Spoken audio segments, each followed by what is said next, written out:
पूर्णत्व विजय एतोस्मतावं पदेवं जीवनं पूर्णमदैव सिंधु। 10 महाविद्या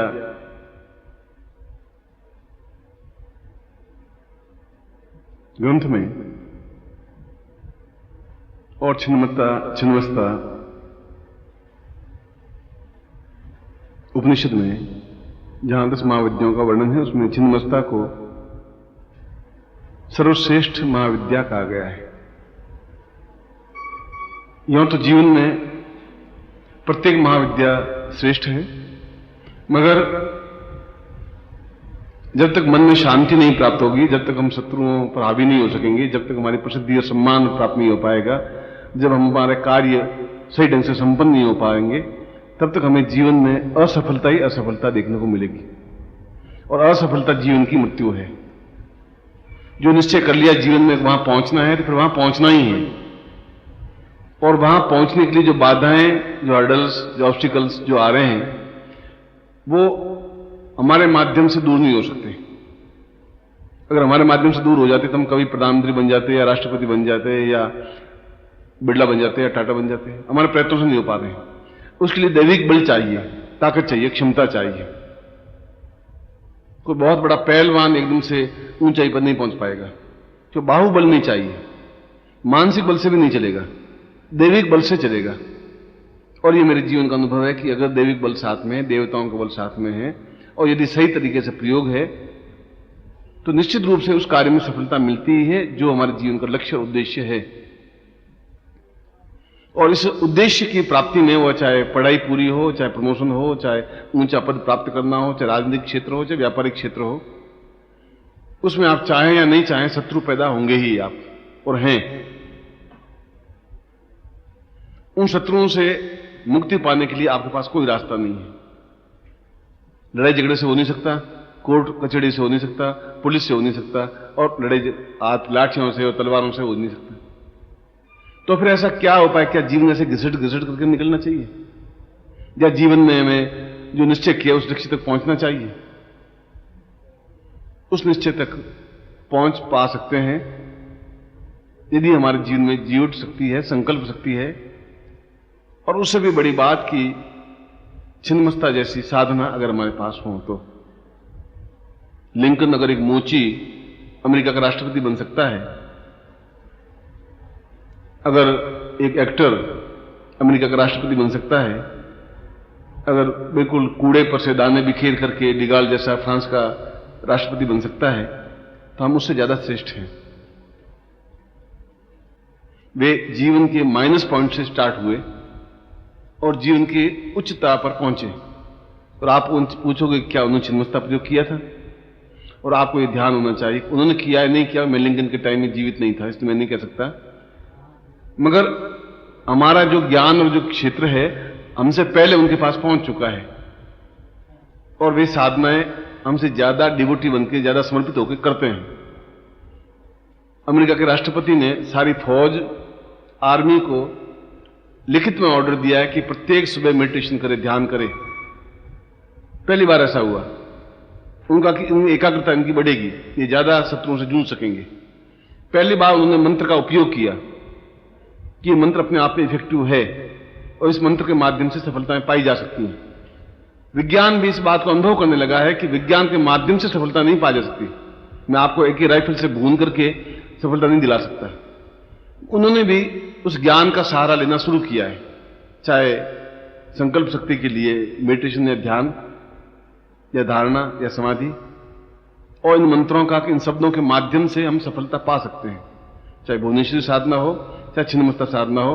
और मैंने अमेरिका में कम से कम 25,000 लोगों को इस प्रकार के प्रयोग संपन्न करवाए आज के युग में, और उनकी यहां फाइल पड़ी है, आप पढ़ें कि उनमें से 99% लोगों को पूर्ण सफलता मिली।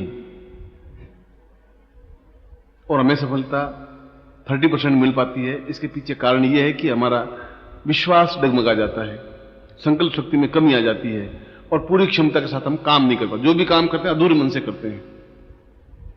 अधूर मन से किया हुआ कोई भी कार्य सफल नहीं हो पाता।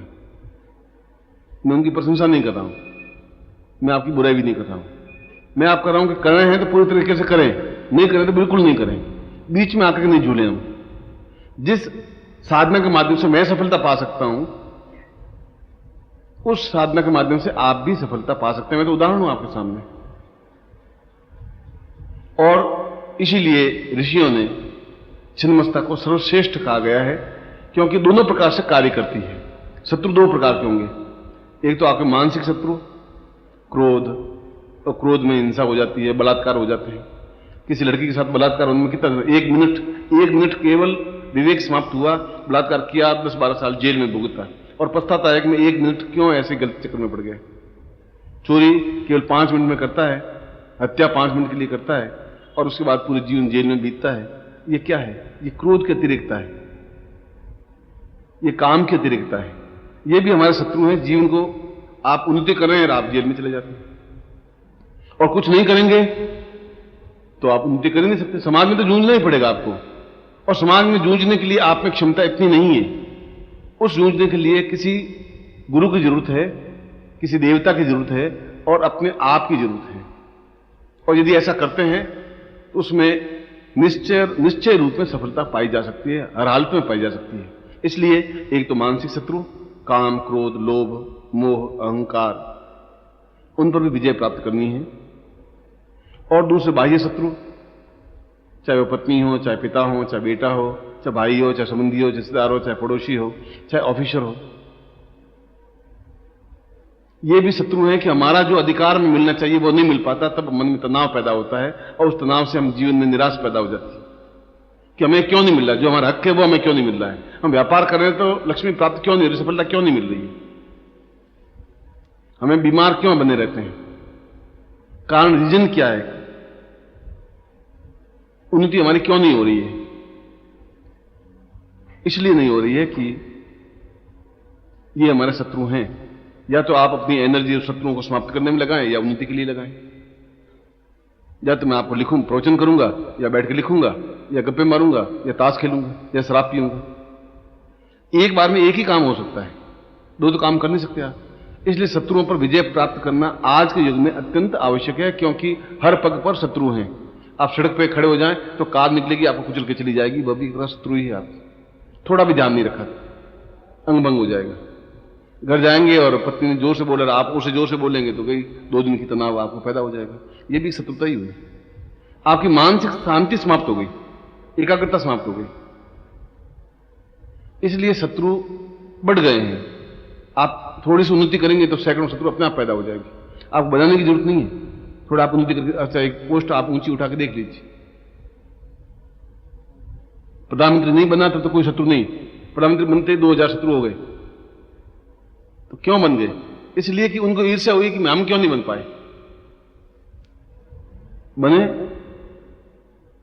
और इन सब लोगों से, इनमें अधिकांश लोगों से परिचय है, और उनके पास में साधनात्मक बल है।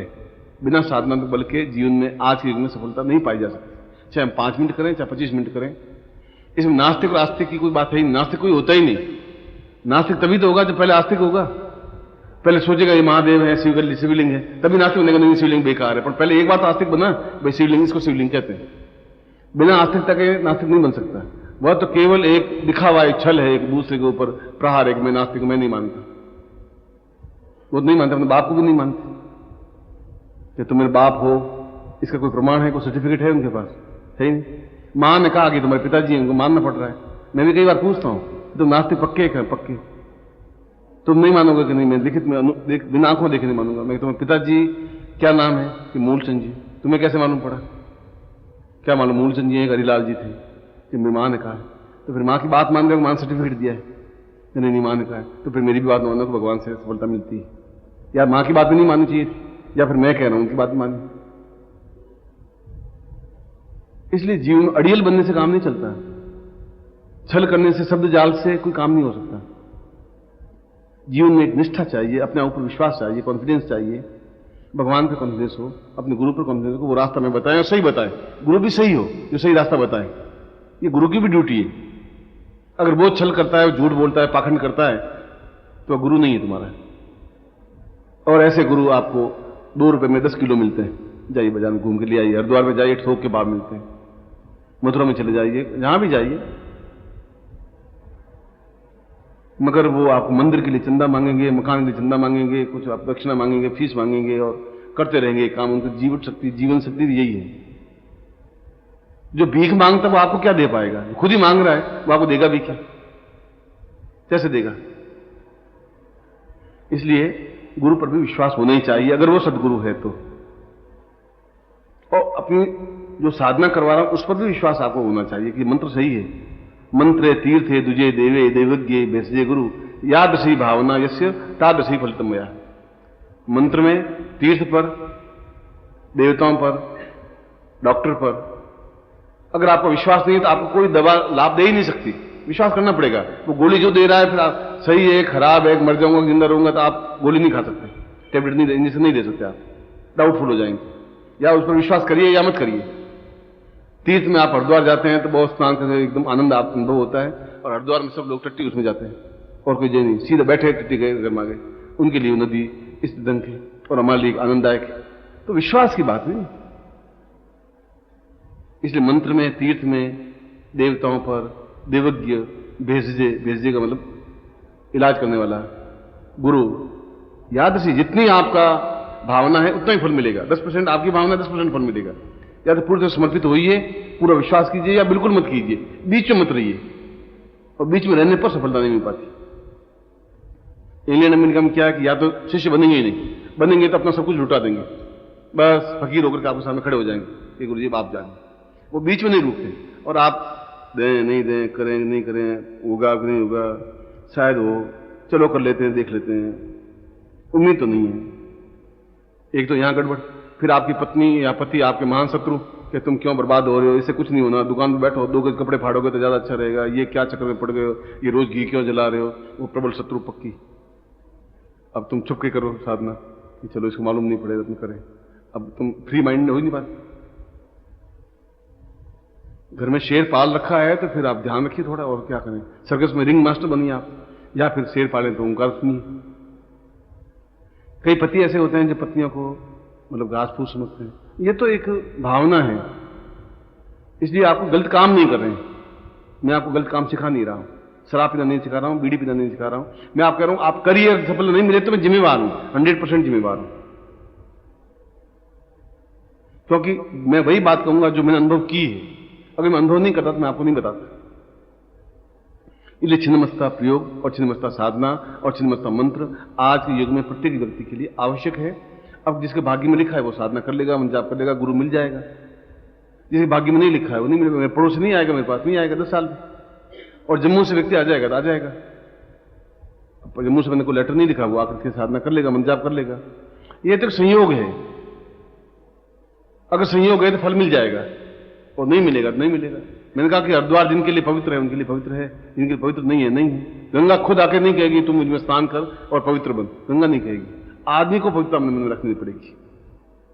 इसलिए छिन्नमस्ता को सभी महादेवियों में श्रेष्ठतम माना गया है। इससे व्यक्ति की सारे ऑब्स्टिकल, परेशानियां, बाधाएं, अड़चने ऑटोमेटिकली दूर होते रहते हैं और उन्नति की तरफ तेजी के साथ बढ़ जाता है। प्रयत्न करने पड़ेंगे, मगर जो काम नहीं हो रहे हैं वो होने लग जाएंगे।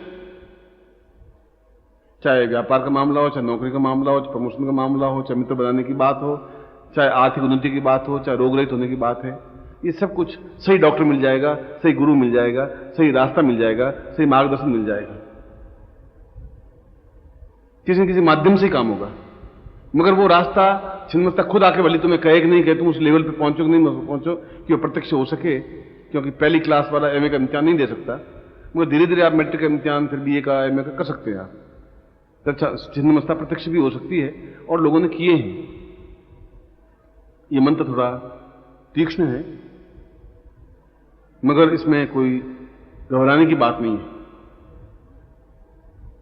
यह तो एक सावधानी की बात है।